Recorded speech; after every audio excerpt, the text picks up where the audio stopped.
Some say that boxing is a dead sport, but I beg to differ. I believe that the next few months of boxing will be very important and exciting. The festivities will begin tomorrow, Friday the 20th, when Jermaine Taylor steps into the ring, attempting to make a comeback. In all honesty, I have always liked Jermaine Taylor. I like his personality, and when he started coming up, I wanted him to beat Bernard Hopkins. I remember the first fight, Taylor had this badass look on his face. He looked as if he was ready to take Hopkins' head off. And he threw punches like he was trying to also.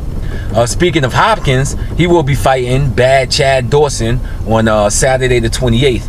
I'm excited for this fight because I'm interested in watching Hopkins for maybe one of the last times in his career. Dawson also seems to genuinely dislike Hopkins. Usually, I'm not a big fan of anger in the ring, but when it comes to Dawson, I think that anger will work in his favor. Chad has always had talent in the ring. Floyd Mayweather Jr. has actually said that Chad is one of the best boxers in the world. He has been criticized for not showing fire in the ring. I believe that Hopkins will bring this out of him and provide for excitement and fireworks in the ring. I'm sorry, I skipped right over the fight happening Saturday the 21st. That's Abner Mares, who is a young, skilled, and very talented fighter. He's also very exciting, and he fights with a lot of heart. Those fights with Abeko was excellent, man, and I would actually pay to see him fight. On May 5th, you got the big Floyd Mayweather versus Miguel Cotto, and I can't even wait for this fight, to tell you the truth. I think that the fight will be competitive, but Floyd will ultimately win. On the same card, we have Alvarez versus Mosley. And Mosley is a warrior, and I enjoyed when he knocked Margarito out. I also enjoyed his fights with De La Hoya and also Vernon Forrest. On May 19th, which is actually my birthday, also Malcolm X's birthday, they gave me a couple of presents. I get to see Alan Green versus Kessler.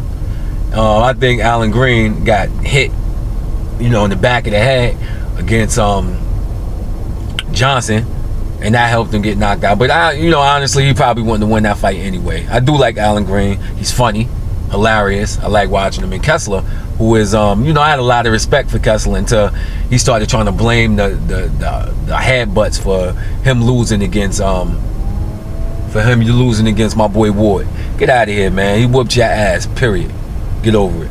Alright? And also we get to see Lamont Peterson versus Amir Khan. And I say this now, that Peterson is becoming one of my favorite fighters.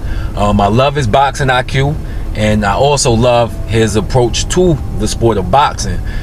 He seems very honest. He has an excellent trainer, and he's always gonna go out there and give you his best. And in a fighter, that's all you can ask for. On May 26th, we get Carl Froch versus Bute.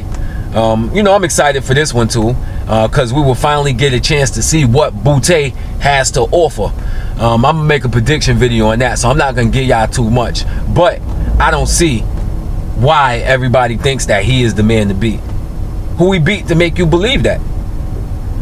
And then on June 9th, we're gonna round it off with Timothy Bradley versus Manny Pacquiao, which should be another exciting fight. I got a prediction video coming on that one too, so I won't give y'all too much. Just check and see. I left out some smaller fights or whatever. I'll probably make a part 2 to this while I mention a whole bunch of other fighters.